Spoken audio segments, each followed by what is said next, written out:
Фильмнің басында бас кейіпкер Джо Хардингтон банкке келіп үйін тәркілеу туралы ескертуді неге алғанын білмек болғанын көреміз. Банк менеджері оған бұл мемлекетке қарыз екенін білдіретінін айтады. Джо ипотекалық төлемнің неліктен 3 есе өскенін сұрағанда, менеджер төмендетілген пайыздық мөлшерлеме бойынша акцияның аяқталғанын және енді ол 3 есе көп төлеу керек екенін есіне салады. Джо бұған ашуланып, менеджерді өзіне осы киімсіз келісімді алдап сатты деп айыптайды. Өйткені ол қызымен және немересімен бірге тұрады, әрі олар үйлерінен айырыла алмайды. Оның үстіне келісімшартқа отыру кезінде менеджер мөлшерлеменің өсу ықтималдығы өте аз екенін айтқан болатын. Бірақ енді ол өз дегеннен қайтпай тұр. Кенеттен банкке бетперде киген 3 қарақшы басып кіріп, кассирлерден басқалардың барлығына шалқасынан жатып, қол аяқтарын көтеріп, қозғалмай жатуды бұйырады. Нұсқауды орындаған менеджер қынсылай бастайды, ал қарақшылардың бірі оған тыныш жатуды бұйырады. Джо бұлшықеттері құрысып қалғанын айтқан кезде, қарақшы қарт адамға отыруға рұқсат береді. Джо қарақшыға үйін тәркілеу туралы хат салынған конвертті береді. Ал қарақшы оны алған кезде, Джо оның мойнындағы татуировканы байқап қалады. Қарақшы Джоның қаржылық жағдайына түсіністікпен қарап, қоғам аға буынға қамқорлық жасауға міндетті екенін айтады да, банк менеджеріне сабақ болсын деп, оның әмиянын тартып алады. Қарақшылар банктен кеткеннен кейін, Джо полицияға жауап беріп, қылмыскерлерді табу үшін татуировка жасаған салонды іздеуді ұсынады. FTB агенті оған мысқылмен қарағанмен бәрібір алғыс айтады. Джоны полиция бөлімшесінен қызы Рейчел мен немересі Бруклин алып кетеді. Жолда Бруклин атасынан көрген білгенінің бәрін сұрап, оның банк тонаудың куәгері болғанына қатты қуанады. Бірақ Рейчел оның бұл қуанышын құптамайды. Сол күні кешке Джо жаңалықтардан бағанағы FTB агентінің татуировка туралы өзінің сөздерін қайталап жатқанын көреді. Сондай-ақ жаңалықтардан татуировканың эскизі көрсетіліп, осы сурет салған шеберді танитындар болса, құқық қорғау органдарына хабарласуды сұрайды. Келесі күні Джо достары Уилли Дэвис және Альберт Гарнермен петанк ойнап жүріп, тонау туралы талқылайды да, оның өте кәсіби түрде жасалғанымен келіседі. Сонымен қатар, олардың үшеуі де бұрын жұмыс істеген зауыттың зейнетақы бөлімінен хат алғаны белгілі болады. Кейінірек зауыттың жабылып, барлық өндірісті Вьетнамға көшіретіні және зейнетақы қордың жұмысы тоқтатылатыны анықталады. Ал Semtech Steel осы өтпелі кезеңде барлық зейнетақы төлемдерін тоқтатып бастаған. Кешке 3 дос асханада отырып, ары қарай не істеу керектігін ойластырады. Джо заңгер жалдауды ұсынады, бірақ Вилли сот шешімін көретіндей ұзақ өмір сүрмейтіндерін айтып, қарсы болады. Джо үйге келгенде банктен бір ай ішінде үйінің тартып алынатын туралы тағы бір қызыл түсті ескерту хат тауып алады.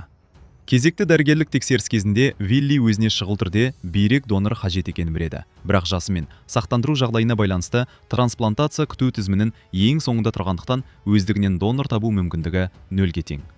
Ол туыстары мен достарынан сұрауға уәде береді. Бірақ қызы және немересімен бейне қоңырау арқылы сөйлескенде ауруы туралы жақ ашпайды. Осы кезде Альберт бір жасөспірімге саксофоннан сабақ береді, бірақ бала мүлдем ойнай алмайды. Оқушы саксофонды жек көреді. Сондықтан Альберт оған өзінде аспапты да қинамауға кеңес береді. Оқушының үйінен шыққан соң Альберт баланың әжесі Эннимен сөйлеседі. Ол оған қырындап, оның 1977 жылы атақты джаз музыканты Стэн Гетспен бірге өнер көрсеткенін көргенін айтады. Джо немересі өзі жалғыз қайтуға жеткілікті жаста екенін, яғни 14-ке толғанын айтып қарсыласса да, оны мектептен күтіп алады. Бруклин оған биологиядан өте жақсы тапсырған бақылау жұмысын көрсетіп, жақсы бақшық алып беруге уәде еткенін есіне салады. Кешке достар Виллидің туған күнін атап өту үшін дәмханаға жиналады. Олар оған немересінің суреті бар қол сағатын сыйлайды. Ол оны бірден тағып алады. Кенеттен Джо банк тонау туралы ойлап жүргенін айтады.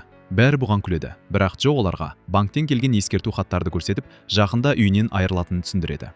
Банктер ешқандай жазаға тартылмастан миллиондаған адамдардың өмірін құртты. Джо үшеуіне банкты тонап, ақшамен қашып кетіп, зейнеткерлік шақтарын қамтамасыз етуді ұсынады. Ең жаман жағдайдың өзінде олар түрмеге түседі. Ал ол жерде оларды қазіргі жағдайларынан да жақсырақ төсек орын, күніне 3 мезгіл тамақ және тегін медициналық көмек күтіп тұр. Джо олардың ұсталмайтынына сенімді, өйткені олардың өмірлік тәжірибелері мен дағдылар бар. Кештен кейін олар бір-біріне қоңырау шалып, Вилли тонауға қатысуға келіседі. Альберт басында бас тартқанмен ақыры көнеді. Тәжірибе ретінде достар Энни жұмыс істейтін супермаркеттен азық-түлік ұрлауды ұйғарады. Вилли мен Джо Альбертті көлікте қалдырады, бірақ ол бәрібір олардың соңынан барады. Энни оны бірден байқатып, азық-түлік таңдауға көмектеседі де, оған қырындатады. Альберт ешқандай қарым-қатынас іздемейтін қадап айтады. Осы кезде Вилли мен Джоның әрекеттері дүкен күзетін назарын аударады. Ер адамдар ұрланған тауарлармен білдірмей шығып, көлікке мінбекші болады. Бірақ Альберттің рөлде жоқ екенін, яғни бірден қашып құтыла алмайтындарын түсінеді. Содан кейін Джо тұтынушылардың бірінен электрик скутерді ұрлап мінеді. Дәл сол кезде күзетші ысқарған шалып. Вилли сатып алушыларға арналған арбаға секіріп мінеді. Қысқа қуғын кезінде Вилли ұнды түтін ретінде пайдаланып үлгергенмен, олар бәрібір қолға түседі. Ештеңе ұрламағанына қарамастан Альберт те ұсталады. Күзетші жай ғана оның соңынан жіберіп, ол соған реакция танытқан еді. Олардың барлық әрекеттері бейнебақылау камерасына түсіп қалады. Бірақ дүкен менеджері жолы болмаған ұрылардың жасы егде тартқанын ескеріп, оларды кешіреді. Тіпті оларға жеңілдік купондарын беріп, енді қайтып ұрлық жасамауды, кем дегенде оның дүкеннен ештеңе алмауды өтінеді. Шыққан бетте Альберт ашуға мініп, достарын көлігіне отырғызудан бас тартады, оларды мүлде, дәрменсіз, түкке тұрғысыз қарақшылар деп атайды. Ол кетіп қалғанда Вилли күрсініп, Альберттің сөзінің жаны бар екенін мойындайды. Джо оларға кәсіби маманның кеңесі қажет деп шешеді. Олар Джоның бұрынғы күйеу баласымен хабарласып, қылмыс жасай алатын адаммен таныстыруды сұрайды. Осы уақытта Альберт супермаркетке қайта оралып, Энниді қайтадан кездестіреді. Ол тағы да оған қарым-қатынас іздемейтінін айтады. Бірақ әйел бұл өмірдің ләззатынан бас тартуға себеп емес екенін айтып тұрып алады. Ақырында олар бірге кешкі ас ішіп, түнді бірге өткізеді. Келесі күні таңертең Альберт дәмханаға көтеріңкі көңіл күймен келеді, бірақ тонауға қатысудан әлі де бас тартады. Осы кезде Вилли газет оқып отырып, олардың зейнетақы қорларын Джоның миын тартып алмақшы болған банк тәрлеп жатқан біледі.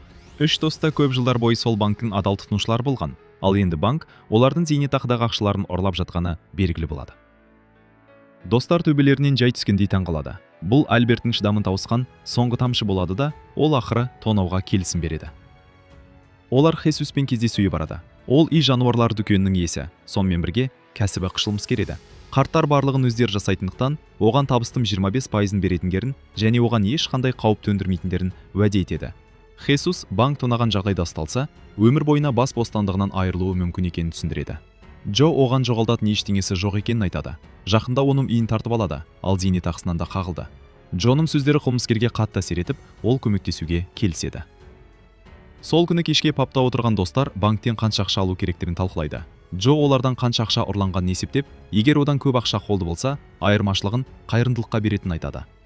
Хесустың көмегімен олар егжей-тегжейлі жоспар құрады. Бейнебақылау камераларының орналасқан жерін біліп, қашатын көлікті дайындайды. Қарт адамдарға ұқсамас үшін спортпен шұғылдана бастайды және өздеріне мызғымас алиби ойлап табады.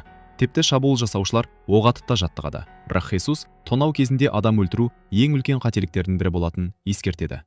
Достар полиция келген жағдайда өз еріктерімен берілуге өзара келіседі.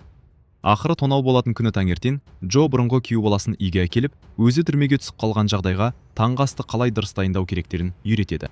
Бруклин бұған таңғалып қатты қуанады. Кейінірек Джо оған бүгін мектептен әкесі алып қайтатын айтады. Ал қызы әкесіне қарым-қатынастарын реттеуге мүмкіндік беруге уәде етеді. Содан кейін Джо онымен ұзақ әрі қимай қоштасып, құшақтасады. Бұрынғы күйеу баласы Джоны бұл райынан қайтаруға тырысады, бірақ Джо өз мәселесін өзі шешетінін айтады. Егер Джо тонаудан оралмаса, бұрынғы күйеу баласы ақыры жауапкершілікті өз мойнына алып, қызына қамқорлық жасауға міндетті болады. Алибиді қамтамасыз ету үшін Джо, Вилли және Альберт қайырымдылық жәрмеңкесіне волонтер ретінде қатысады. Оңтайлы сәт туғанда, олардың барлығы өз орындарынан білдірпей кетіп қалып, киімдерін ауыстырады да ұрланған шағын фургонмен іске кіріседі. Ешкім зардап шекпеу үшін Джо достарына бос оқпен оқталған тапаншалар береді. Ер адамдар Фрэнк Синатра, Дин Мартин және Сэмми Дэвис кішінің бетперделерін киіп банкке кіреді. Есіктерді құлыптап, ауаға оқ атады. Қорққан адамдар еденге жата қалады. Кассирлер сөмкелерді ақшаға толтырып жатқанда, кішкентай қыз қарақшылар оны да тартып алады деп ойлап, өзінің қуыршағын сынады. Вилли оны жұбатып, өзінің немересі туралы айтып береді. Кенеттен оның өзін жайсыз сезініп, есінен танып құлайды.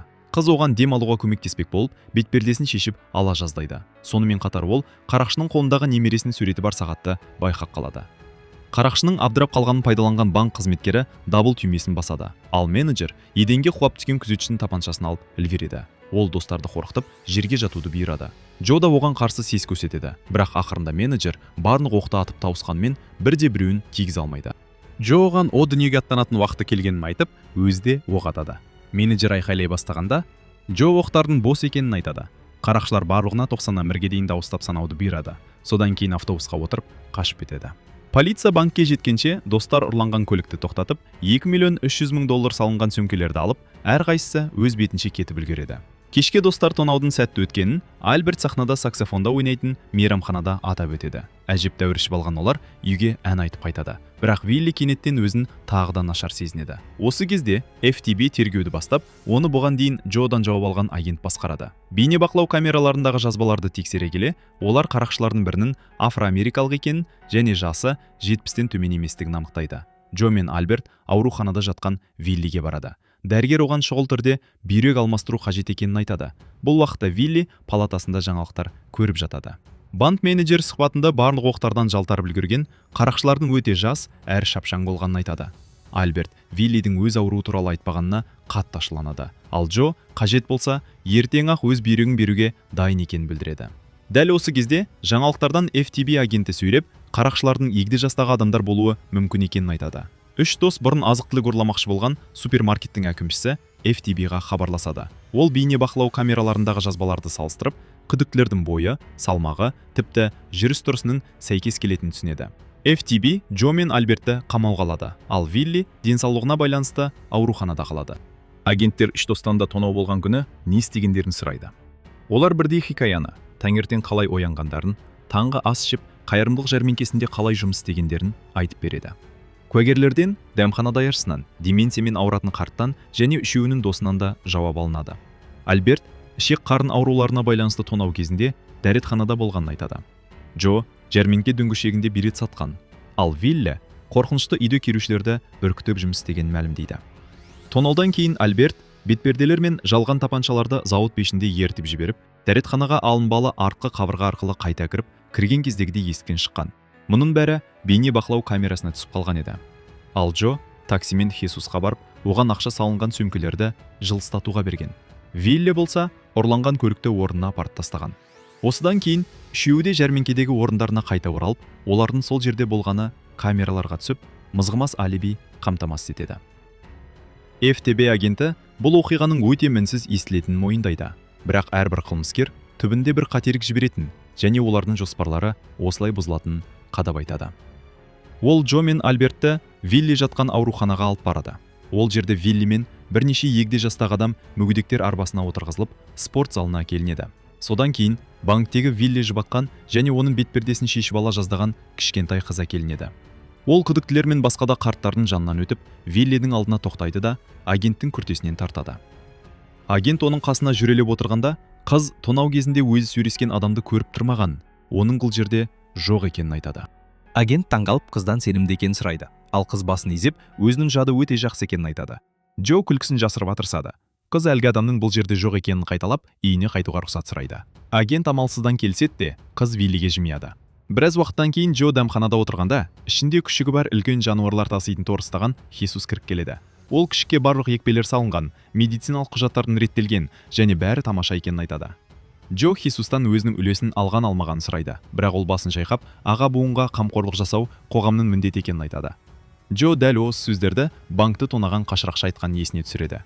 Ол Хесустан мойнындағы татуировкасының қайда кеткенін сұрайды, ал Хесус оның тергеуді шатастыру үшін ғана қынамен салынғанын түсіндіреді. Сол кезде дәмханаға FTB агенті кіріп келеді де, Джо Хесусқа ақырын ескертеді. Бірақ агент айғақ заттар сақталатын бөлмеде жатқан Джоның әмиямын қайтаруға ғана келген екен. Джо Хесусты агентке таныстырып, оның иттер панажайын басқаратынын айтады. Олар қол алса да, ал агент Джодан күшікті өзіне алып жатыр ма деп сұрайды.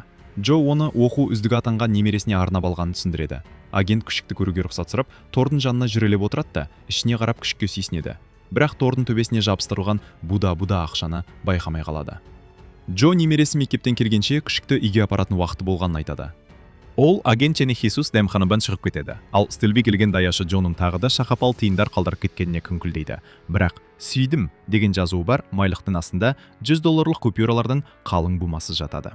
Достар, басқа зейнеткерлермен уақыт өткізетін қауымдастық орталығы да қайырымдылық ретінде үлкен көлемде ақша алады. Ауруханада Виллиге бүйрек алмастыру отасы жасалады, ал оның доноры Альберт болады. Бруклиннің күшікке қаншалықты қуанып жатқанын көрген Джо, өмірде жолың болса, сенімен соңына дейін бірге болатын жақсы достарды кездестіретін туралы ойланады.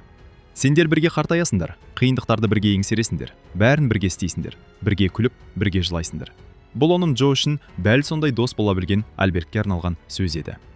Кейінірек достар Альберт пен Эннидің үйлену тойында көрсетіледі. Барлық қонақтар жас жұбайлар үшін пост көтереді. Онда Виллидің қызымен немересі де жүреді, ал Бруклиннің әкесі ақыры қызымен татуласқан сияқты. Барлығы ішіп көңіл көтереді.